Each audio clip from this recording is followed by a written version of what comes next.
Hello बच्चों। तो अब मैं इस लेक्चर का भाग 2 शुरू कर रहा हूं, जो मैंने पिछले दिन शुरू किया था, जिसका नाम था बिहार के एक गांव की कहानी, है ना। तो बिहार के एक गांव की कहानी में हम लोगों ने अर्थव्यवस्था के बारे में पढ़ाई शुरू की थी।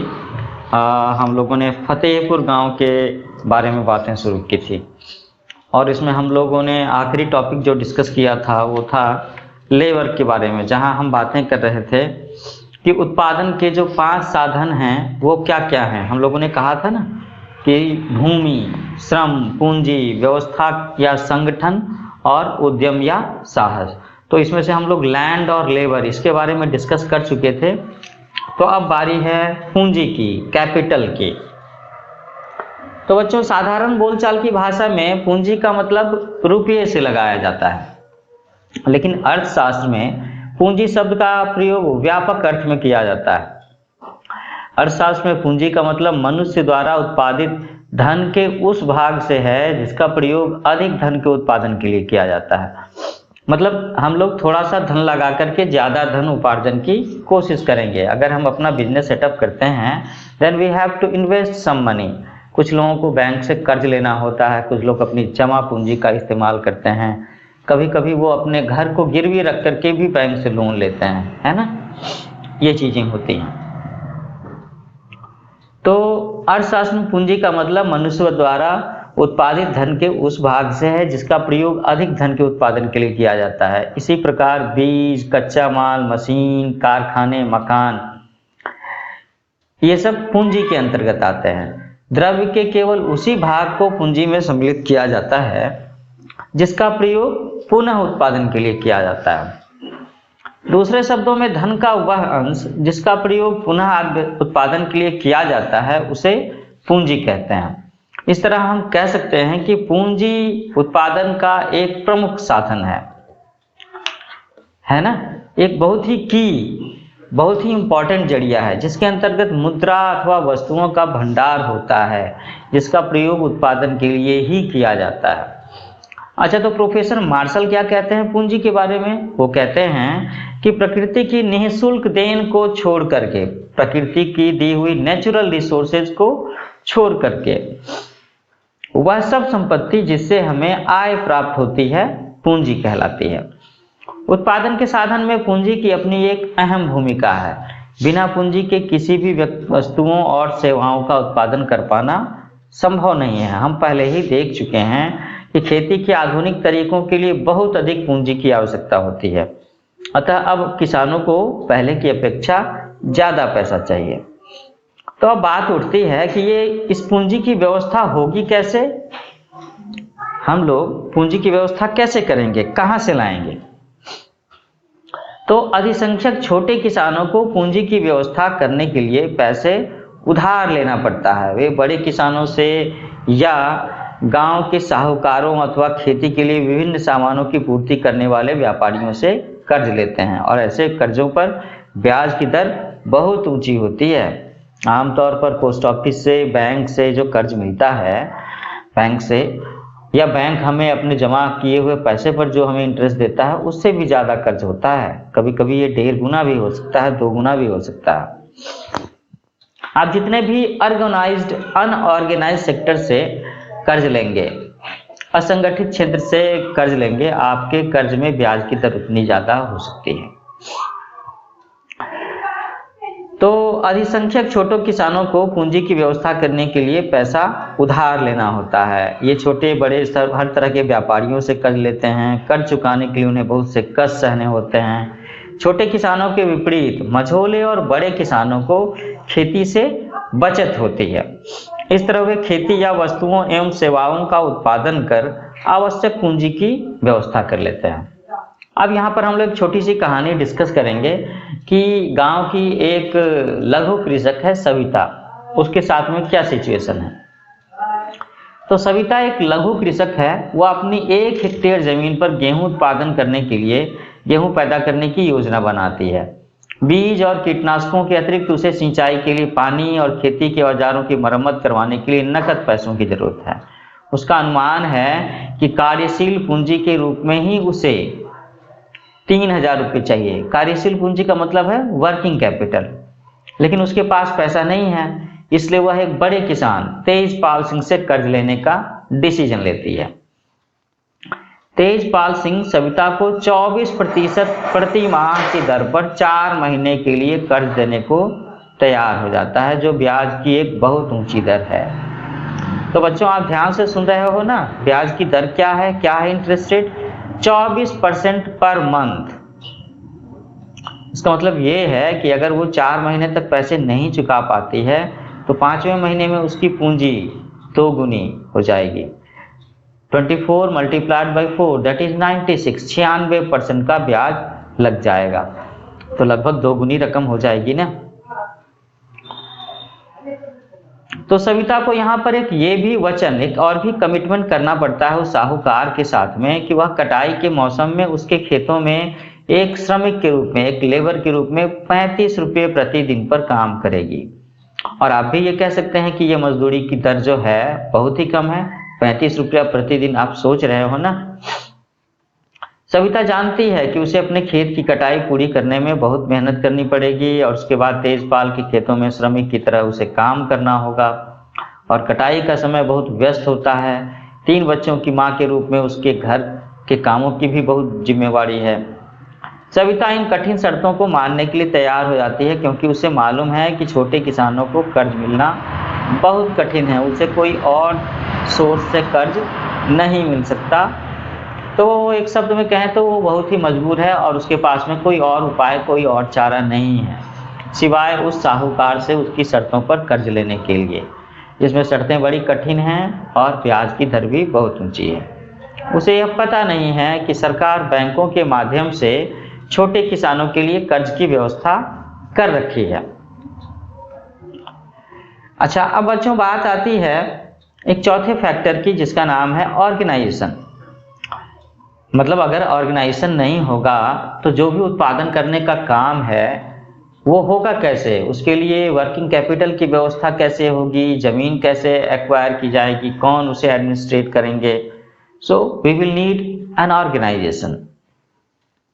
तो भूमि, श्रम और पूंजी उत्पादन के साधन हैं, लेकिन उत्पादन के लिए आवश्यकता यह है कि उन्हें एकत्रित कर उत्पादन के कार्य में लगाया जाए। यह कार्य विशेषकर व्यवस्थापक अथवा संगठनकर्ता द्वारा किया जाता है।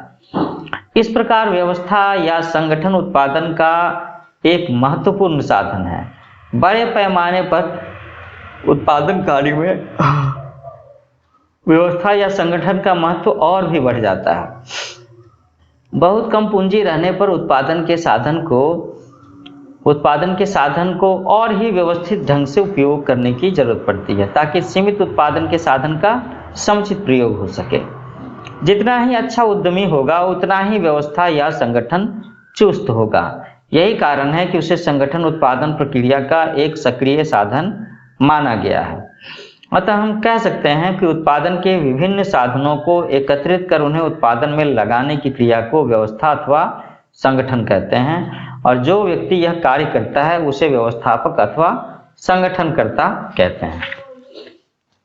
अच्छा, अब एक और जो फैक्टर है वो भी सबसे इंपॉर्टेंट है शायद, उसका नाम है साहस या उद्यम, इंटरप्राइज। उत्पादन करने में संगठनकर्ता या उत्पादनकर्ता का मुख्य उद्देश्य क्या होता है? लाभ प्राप्त करना होता है। वो एक छोटा सा बिजनेस सेटअप ही तो है, तो प्रॉफिट्स तो चाहिए ही होंगे, लेकिन विभिन्न कारणों और विशेषकर भविष्य की अनिश्चितताओं के चलते उत्पादन में घाटा भी हो सकता है। अर्थात उत्पादन कार्य जोखिम से भरा हुआ होता है, और जो इस जोखिम का वहन करता है उसे ही हम उद्यमी या साहसी कहते हैं। आधुनिक समय में उत्पादन के जोखिम को वहन करने के लिए साहसी की भूमिका बहुत ज्यादा बढ़ गई है। यदि उत्पादन के फलस्वरूप साहसी को लगातार घाटा हो तो ऐसी अवस्था में साहसी का साहस टूट जाता है। तत्पश्चात उत्पादन की पूरी प्रक्रिया ठप हो जाती है। इसलिए साहसी उत्पादन प्रक्रिया के पूर्व ही यह सोच लेता है कि हमें अंतिम क्षण तक उत्पादन को चालू रखना है। तो अतः उत्पादन में जोखिम उठाने के कार्य को हम क्या कहते हैं? साहस कहते हैं, तथा जो व्यक्ति इस जोखिम को उठाता है उसे ही साहसी या उद्यमी कहते हैं। तो उत्पादन के साधन क्या क्या हो गए? लैंड, लेबर, कैपिटल, ऑर्गेनाइजेशन और एंटरप्राइज। अच्छा, अब बात है कि व्हाट टू प्रोड्यूस, हमें किस चीज का उत्पादन करना चाहिए। यह वास्तव में किसी भी अर्थव्यवस्था की सर्वाधिक महत्वपूर्ण समस्या होती है कि हमें किस चीज का उत्पादन करना चाहिए। उत्पादन वो होना चाहिए जिसमें हमें फायदा हो। इसका कारण ये है कि हम किसी एक वस्तु के उत्पादन को घटा करके ही दूसरी वस्तु का उत्पादन कर सकते हैं। ये बहुत ही इंपॉर्टेंट बात है, आप उस पर जरा सा सोच करके देखो। हम लोगों ने क्या कहा कि एक वस्तु के उत्पादन को घटा करके ही दूसरी वस्तु का उत्पादन कर सकते हैं। उपभोक्ता वस्तुओं के उत्पादन से हमारी वर्तमान आवश्यकताओं की पूर्ति होती है। यह समस्या मुख्यतः साधनों के आवंटन की समस्या होती है। जैसा कि हमने ऊपर देखा है कि किसी देश के सीमित साधनों का कई प्रकार से उपयोग हो सकता है। उदाहरण के लिए एक अर्थव्यवस्था की उपलब्धि भूमि में हम चावल, गेहूं, मकई आदि खाद्यान्न वस्तुओं का उत्पादन कर सकते हैं, अथवा गन्ना, जूट, दलहन, तिलहन, कपास इत्यादि कच्चे माल का जिनका उद्योग धंधों में प्रयोग होता है उनका उत्पादन कर सकते हैं, और इस भूमि पर हम कल कारखानों आदि की भी स्थापना कर सकते हैं। उसी प्रकार किसी भी देश के लोहा इस्पात का उपयोग अस्त्र शस्त्र वेपन के निर्माण में भी हो सकता है, या मशीन और उपकरणों के उत्पादन के अलावा इनका प्रयोग मकान बनाने में, पुल बनाने में, मॉल, बाजार आदि के लिए भी किया जा सकता है। अर्थात स्पष्ट है कि उत्पादन के साधनों का कई प्रकार से प्रयोग किया जा सकता है। अब बात है कि उत्पादन के साधनों का महत्व क्या है, इंपॉर्टेंस क्या है। What is the importance of factor of production. तो वास्तव में ये देखा जाए तो समय और आर्थिक विकास के साथ साथ उत्पादन के विभिन्न साधनों के सापेक्षिक महत्व में अंतर हुआ है।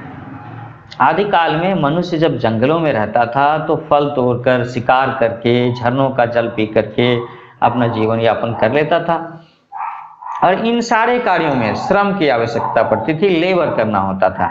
फिर भी श्रम की अपेक्षा भूमि का अधिक महत्व था, उस समय में भी महत्व था। लेकिन आबादी बढ़ने के साथ साथ मनुष्य को इन चीजों को प्राप्त करने के लिए अधिक मेहनत की आवश्यकता पड़ी, तब वे स्वयं फल तथा अनाजों का उत्पादन करने लगे। इस प्रकार धीरे धीरे श्रम का महत्व बढ़ता गया। तो बच्चों, आप देख रहे हो ना कि एक समय था जब जमीन है ना, श्रम की अपेक्षा भूमि का अधिक महत्व था, लेकिन आजादी के बाद से धीरे धीरे जब लोगों को जरूरत पड़ने लगी ज्यादा चीजों की, तो धीरे धीरे श्रम का महत्व बढ़ गया। खेती, कल कारखाने इत्यादि कार्य करने तथा उत्पादन को बढ़ाने के लिए मनुष्य को पूंजी की भी आवश्यकता हुई।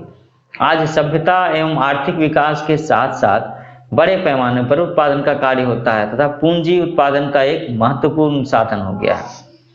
लेकिन बड़े पैमाने पर उत्पादन के इस युग में उत्पादन के विभिन्न साधनों जैसे कि भूमि, श्रम, पूंजी को एकत्रित कर उन्हें उत्पादन में लगाने की आवश्यकता पड़ती है। यह काम व्यवस्थापक अथवा संगठनकर्ता करता है। अतः आज व्यवस्था अथवा संगठन उत्पादन का एक महत्वपूर्ण साधन बन गया है। व्यवस्था को भी एक प्रकार का श्रम माना जाता है, क्योंकि व्यवस्थापक या संगठनकर्ता भी उत्पादन में एक अच्छे किस्म का श्रम प्रदान करता है। इसके अतिरिक्त हम देख चुके हैं कि आधुनिक उत्पादन प्रणाली में बहुत सारा रिस्क फैक्टर है। अतः इस जोखिम को, इस रिस्क को सहन करने के लिए व्यवस्था अथवा संगठन के अतिरिक्त साहसी की आवश्यकता पड़ती ही है, और आजकल उत्पादन के साधन के रूप में साहस के महत्व को कम नहीं किया जा सकता। अच्छा बच्चों, जरा सोच करके देखो कि उत्पादन और उपयोगिता के सृजन के क्या क्या तरीके हो सकते हैं। मैं बस कुछ कीवर्ड्स बोल रहा हूं। जैसे पहला है रूप उपयोगिता, स्थान उपयोगिता, समय उपयोगिता, स्वामित्व उपयोगिता, सेवा उपयोगिता और ज्ञान उपयोगिता। इसके बारे में हम डिटेल आगे देखते हैं। तो उत्पादन के साधनों के सापेक्षिक महत्व के संबंध में कोई निश्चित निर्णय नहीं दिया जा सकता है। वास्तविकता तो ये है कि जिस प्रकार मनुष्य के शरीर के सभी अंग मानव जीवन के लिए आवश्यक होते हैं, उसी प्रकार उत्पादन में सभी साधनों के सहयोग की जरूरत पड़ती है। आपको फिजिकल काम करना है तो हाथ पैर की जरूरत ज्यादा पड़ेगी। आपको दिमागी काम करना है, पढ़ने लिखने का काम करना है, तो उस केस में आपके दिमाग की, आंखों की, मन की, कान की, इन शक्तियों की जरूरत पड़ेगी, है ना। तो ये डिपेंड करता है कि हम लोग किस तरह का उत्पादन करने जा रहे हैं। अब वस्तुओं और सेवाओं का एक बार हम क्लासिफिकेशन करते हैं कि दुनिया में किस तरह की चीज़ों की ज़रूरत होती है, किस तरह के सर्विसेज की ज़रूरत होती है। वस्तुएं कई प्रकार की होती हैं और एक अर्थव्यवस्था में अनेक प्रकार की वस्तुओं एवं सेवाओं का उत्पादन होता है। इन वस्तुओं को हम दो वर्गों में, दो क्लास में डिवाइड करते हैं। पहला है कंज्यूमर गुड्स, दैट इज उपभोग की वस्तुएं जो हमारी रोजमर्रा की जिंदगी में इस्तेमाल होती हैं। दूसरा है प्रोड्यूसर गुड्स, उत्पादक वस्तुएं। So what are consumer goods?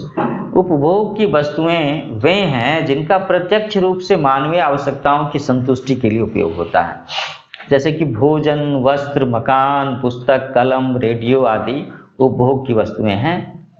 ये वस्तुएं भी दो प्रकार की होती हैं, एकल प्रयोग की गैर टिकाऊ वस्तुएं या टिकाऊ वस्तुएं। एकल प्रयोग मतलब वन टाइम यूजेज है ना, और टिकाऊ वस्तुएं तो आप समझ ही रहे हो जिसका कि हम बार बार इस्तेमाल कर सकते हैं।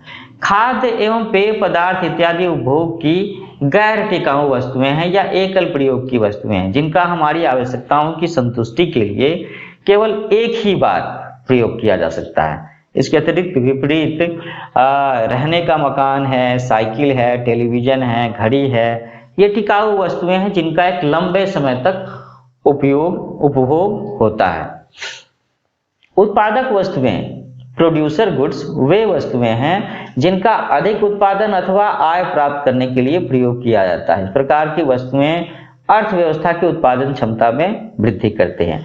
आप सपोज करो कि कुछ ऐसी चीजें हैं जैसे कि आपको कहीं पर आने जाने का काम करना होता है, तो अगर आप पैदल आने जाने का काम करोगे तो ये काम कितना कर पाओगे? कम कर पाओगे, आप कम दूरी तय कर पाओगे और आपको ज्यादा समय लगेगा और कहीं ना कहीं ज्यादा मेहनत भी लगेगी। लेकिन अगर आप एक साइकिल का इस्तेमाल करते हो इसी काम के लिए, तो अब आप ज्यादा दूरी तय कर सकते हो, आपका समय भी कम लगेगा और आपका फिजिकल लेबर, आपकी एनर्जी बचेगी। तो इस तरीके से हम लोग इस साइकिल का नाम ले सकते हैं उत्पादक वस्तुओं में, प्रोड्यूसर गुड्स में, टिकाऊ वस्तुओं में।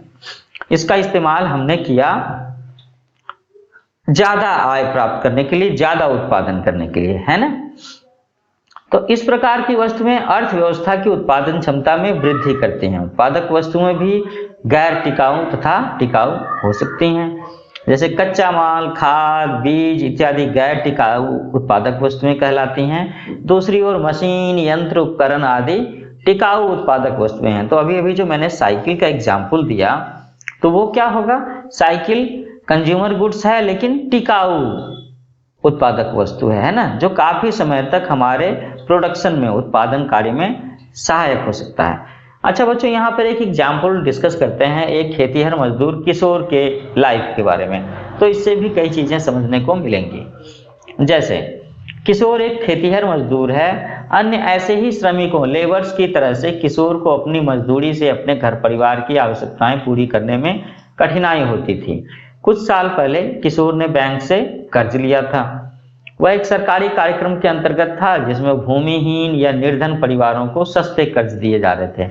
सस्ते कर्ज का मतलब है फ्लेक्सिबल टर्म, और जो उस पर इंटरेस्ट चार्ज होता है वो कम होता है।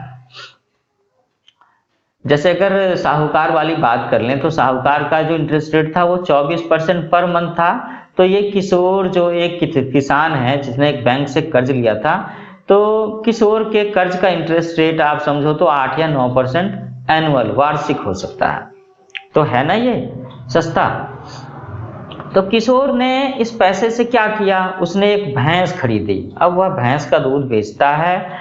अब उसने अपनी भैंस गाड़ी भी बना ली है जिससे वह कई प्रकार के सामान ले जाता है। सप्ताह में एक दिन वह गंगा के किनारे से कुम्हार के लिए मिट्टी लेकर आता है, या कभी कभी वह गुड़ तथा अन्य वस्तुओं को लेकर पास की मंडी में जाता है। हर एक महीने उसे परिवहन संबंधित कोई न कोई काम मिल जाता है। परिणाम स्वरूप किशोर अब पिछले वर्षों की तुलना में पहले से अब अधिक धन कमाने लगा है। तो ये भैंस क्या है? यहाँ पर भैंस भी एक प्रोड्यूसर गुड्स है। अच्छा, अब विभिन्न प्रकार की वस्तुओं का उत्पादन कैसे कैसे होता है। जैसे उपभोग की जो वस्तुएं हैं, कंज्यूमर गुड्स, उसे हम दो हिस्से में बांटेंगे, सिंगल यूज और नॉन ड्यूरेबल गुड्स और ड्यूरेबल गुड्स, एकल प्रयोग और टिकाऊ वस्तुएं। दूसरा हमारा था उत्पादक वस्तु, प्रोड्यूसर गुड्स, इसे भी दो कैटेगरी में बांटेंगे, सिंगल यूज और नॉन ड्यूरेबल, और दूसरा है ड्यूरेबल गुड्स। तो बच्चों आपके लिए एक छोटा सा वर्कआउट है, असाइनमेंट है कि आपको इस दोनों कैटेगरी के दोनों अलग अलग कैटेगरी में आपको इस तरह के वस्तुओं के नाम लिखने हैं। कंज्यूमर गुड्स में दो तरह की, सिंगल यूज ड्यूरेबल गुड्स, और प्रोड्यूसर गुड्स में भी दो तरह की, सिंगल यूज और ड्यूरेबल गुड्स। अच्छा बच्चा, अब हम लोग इस चैप्टर को कंक्लूड करने के हिस्से में आ गए हैं, आखिरी हिस्से में आ गए हैं। So we are going to summarize it, कि हम लोगों ने इस चैप्टर में, इस दोनों लेक्चर में, जिस चैप्टर का नाम था बिहार के गांव की कहानी, इसमें आखिर हम लोगों ने क्या क्या चीजें पढ़ी। हम लोगों ने पढ़ा उत्पादन का अर्थ क्या है। अर्थशास्त्र में उत्पादन का अर्थ उपयोगिता का सृजन करना है। उत्पादन के साधन कौन है? भूमि, श्रम, पूंजी, व्यवस्था और साहस। अर्थव्यवस्था में इन सभी उत्पादन के साधनों का एक समान महत्व है। किसी देश, राज्य, शहर या गांव के वैयक्तिक, सामाजिक, आर्थिक और राष्ट्रीय जीवन में उत्पादन का बहुत महत्व है। अब गांव में खेती मुख्य उत्पादन क्रिया है। पिछले वर्षों की तुलना में खेती की विधियों में कई महत्वपूर्ण परिवर्तन हुए हैं। इसी वजह से किसान उतनी ही भूमि पर अब पहले से अधिक फसल पैदा कर लेता है। यह एक इम्पॉर्टेंट अचीवमेंट है, क्योंकि भूमि सीमित या दुर्लभ है, उसे हम बढ़ा नहीं सकते, है ना, और महंगी भी होती है। उत्पादन को बढ़ाने के लिए भूमि और अन्य प्राकृतिक संसाधनों पर बहुत अधिक दबाव पड़ा है। खेती की नई विधियों में कम भूमि परंतु अधिक पूंजी की जरूरत पड़ती है। मंझोले और बड़े किसान अपने उत्पादन से हुई बचत से अगले मौसम के लिए पूंजी की व्यवस्था कर लेते हैं। दूसरी ओर छोटे किसानों के लिए, जो भारत में किसानों की कुल संख्या का 80% भाग है, उन्हें पूंजी की व्यवस्था करने में बहुत कठिनाई होती है। उनके भूखंड का आकार छोटा होने के कारण उनका उत्पादन पर्याप्त नहीं होता। अतिरिक्त साधनों की कमी के कारण वे अपनी बचत से पूंजी नहीं निकाल पाते और उन्हें कर्ज लेना होता है। कर्ज के अतिरिक्त कई छोटे किसानों को अपने परिवार के भरण पोषण के लिए खेतीहर मजदूर के रूप में अतिरिक्त काम करना होता है। श्रम पूर्ति उत्पादन के अन्य कारकों की तुलना में अधिक प्रचुर है, अतः नई विधियों में श्रम का अधिक प्रयोग करना आदर्श होता। दुर्भाग्यवश ऐसा नहीं हुआ। खेती में श्रमिकों का उपयोग सीमित है। अवसरों की तलाश में श्रमिक आस पड़ोस के गांवों, शहरों तथा कस्बों में जा रहे हैं। कुछ श्रमिक गांव में ही गैर कृषि क्षेत्र में भी उन्होंने काम करना शुरू कर दिया। इस समय गांव में गैर कृषि क्षेत्र बहुत बड़ा नहीं है। भारत में गांव के अगर 100 कामगारों में से केवल 24 ही गैर कृषि कार्यों में लगे हैं, बाकी 76 कृषि कार्यों में ही हैं। यद्यपि गांव में अनेक प्रकार के गैर कृषि कार्य होते हैं, हमने कुछ एक उदाहरण देखे हैं, लेकिन प्रत्येक कार्य में नियुक्त लोगों की संख्या बहुत ही कम है। इसे बढ़ाने की जरूरत है। तो हम चाहेंगे कि भविष्य में गांव में गैर कृषि उत्पादन क्रियाओं में भी वृद्धि हो। खेती के विपरीत गैर कृषि कार्यों में कम भूमि की आवश्यकता होती है। लोग कम पूंजी से भी गैर कृषि कार्य प्रारंभ कर सकते हैं। और इस पूंजी को प्राप्त कैसे किया जाता है? या तो अपनी ही बचत का प्रयोग किया जाता है या फिर कर्ज लिया जाता है। आवश्यकता है कि कर्ज ब्याज की कम दर पर उपलब्ध हो, ताकि बिना बचत वाले लोग भी गैर कृषि कार्य शुरू कर सकें। गैर कृषि कार्यों के प्रसार के लिए यह भी आवश्यक है कि ऐसे बाजार हों जहां वस्तुएं और सेवाएं बेची जा सकें। फतेहपुर में गांव में हमने देखा कि आसपास के गांवों, कस्बों और शहरों में दूध, गुड़, गेहूं आदि उपलब्ध हैं। और जैसे जैसे ज़्यादा गांव, कस्बों और शहरों में अच्छी सड़कों, परिवहन और टेलीफोन से जुड़ेंगे, भविष्य में गांव में गैर कृषि उत्पादन क्रियाओं के अवसर बढ़ेंगे। तो बच्चों, इसके साथ ही इस लेक्चर का ये दूसरा भाग भी यहाँ पर समाप्त हो रहा है। इसके साथ ही यहाँ पर ये जो लेक्चर था इस चैप्टर के लिए, जिसका नाम था बिहार के एक गांव की कहानी, ये आपके अर्थशास्त्र का सबसे पहला चैप्टर था, ये भी यहाँ पर खत्म हो रहा है। बच्चों मैं आप सब लोगों से ये कहना चाहूँगा कि चूंकि ये इकोनॉमिक्स का अर्थशास्त्र की ये पहली क्लास थी, पहला लेक्चर था, तो जो भी बच्चे अर्थशास्त्र की पढ़ाई अच्छे से करना चाहते हैं उन्हें किताब, इस टेक्स्ट बुक को पढ़ने के साथ साथ में कुछ और चीज़ें भी पढ़नी चाहिए। जैसे आप एनसीईआरटी का ये जो किताब अवेलेबल है क्लास 9 के लिए इकोनॉमिक्स की, उसे भी पढ़ सकते हो। ठीक है, आप चाहें तो योजना एक मासिक पत्रिका निकलती है, उसे भी पढ़ सकते हैं। आपको कुरुक्षेत्र नाम की एक मासिक पत्रिका है, उसे भी पढ़ना चाहिए। सरकार जब भी बजट पेश करती है तो उस समय जो आर्थिक सर्वेक्षण होता है उसे भी पढ़ना चाहिए। और आपके घर में, घर के आसपास में, फ्रेंड सर्किल में लोगों के पास में अगर अर्थशास्त्र की कुछ और किताबें अवेलेबल हो तो उसे भी आप पलट करके देख सकते हो। टेलीविजन में, अखबार में आपको बिजनेस, एक्सपोर्ट, इंपोर्ट या जब भी इस तरह के बजट की बातें होती हैं तो उससे संबंधित आर्टिकल्स भी आपको पढ़ने चाहिए। आपको कई चीज़ों को समझने में काफ़ी सुविधा होगी, है ना। तो बच्चों आप मेरे चैनल का नाम याद रखेंगे, इसका नाम है न्यू एज कोचिंग। तो इसे लाइक करें, शेयर करें, सब्सक्राइब करें। मैं आपके इस अर्थशास्त्र के सारे चैप्टर्स का लेक्चर्स इस पर डालने वाला हूं और आप इस बात को अपने क्लासमेट्स को भी बताएं। ये बिहार बोर्ड, यूपी बोर्ड और एनसीईआरटी सब बच्चों के लिए काफ़ी फायदेमंद है। तो हम लोग फिर मिलते हैं इकोनॉमिक्स की अगली क्लास के साथ। इकोनॉमिक्स का मतलब क्या है? रुपये पैसे को समझने की बात है ना। हमारे देश में, हम लोगों के परिवार में, समाज में रुपये पैसे की क्या अहमियत है, बहुत जरूरी है ना। तो ठीक है, आपका दिन शुभ हो, अच्छे से पढ़ाई करें। हम लोग फिर मिलते हैं।